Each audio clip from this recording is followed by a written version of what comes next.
जय माता दी, हर हर महादेव। चलिए आज हम आपको ले करके चलते हैं एक ऐसे दिव्य और अद्भुत तीर्थ यात्रा पर जहां आपको सबसे पहले दर्शन होते हैं एक भव्य मंदिर के शिखर के,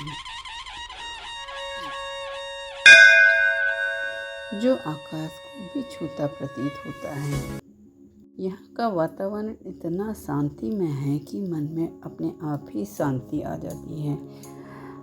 सबसे पहले हमें नंदी बाबा के दर्शन होते हैं और सीढ़ियाँ चढ़ते ही हमें भगवान शिव के शिवलिंग रूप दिखाई देता है। यहाँ से जैसे ही हम बाहर निकलते हैं तो बगल में हमको दिखाई देता है कि गुरु जी बैठे हुए अपने छोटे छोटे भक्तों का स्वागत कर रहे हैं और गर्भगृह के अंदर माँ दुर्गा शक्ति की अर्धश्रेष्ठ माता के दर्शन से मन को शांति और आत्मा को बल मिलता है।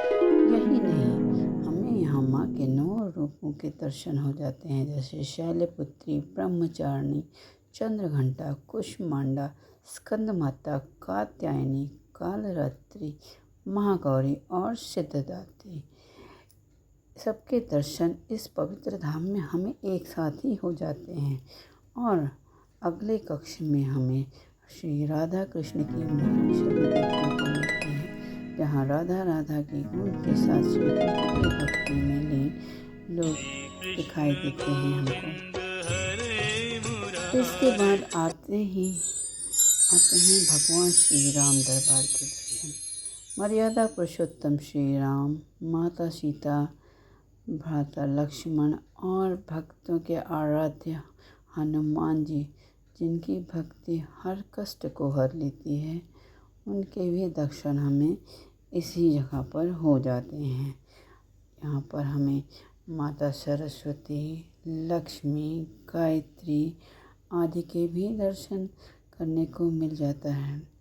यहाँ पर हमें हनुमान जी का दूसरा रूप भी देखने को मिलता है, जो कि बहुत ही अधिक मोहक है और उनका विशालकाय रूप तो हमें यहाँ पर देखते ही बनता है। ऐसा लगता है जैसे भगवान राम उनके सीने में विराजमान हों, जो कि बहुत ही अधिक मोहक है। मंदिर के बाहर जैसे ही हम निकलते हैं, हमें दोबारा से भगवान और उनके समस्त परिवार का दर्शन हो जाता है, जो कि बहुत ही अच्छा लगता है। जहाँ पर भगवान गणेश, ब्रह्मा जी और माँ पार्वती विराजमान हैं। और बाहर आते ही फिर से हमें नंदी बाबा के दर्शन होते हैं। देखिए कितना ही खूबसूरत यहाँ का वातावरण है कि लगता है सब कुछ भक्तिमय लीन है।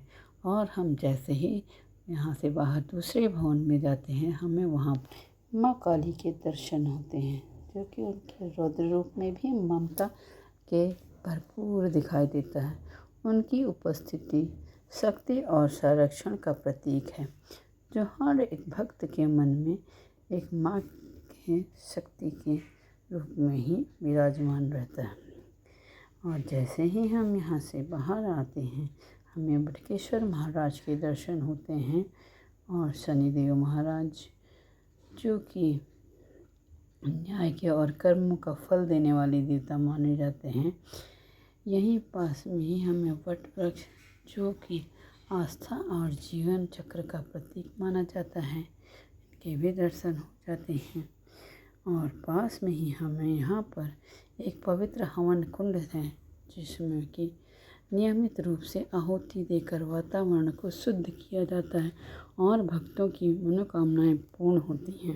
यहाँ पर हमें बेल का और समी का पेड़ भी मिलता है, जिसमें हम दिया जला सकते हैं। और आगे चलिए तो हमें यहाँ पर हवन कुंड दिखाई देता है, जहाँ पर प्रतिदिन आहुति करके भक्त अपनी मनोकामनाओं को पूर्ण कर सकते हैं। ये वो तीर्थ स्थल है जिसकी जानकारी मैंने आपको दी। अगर आपको ये जानकारी पसंद आई हो तो प्लीज़ मेरे चैनल को लाइक और सब्सक्राइब कीजिए। धन्यवाद।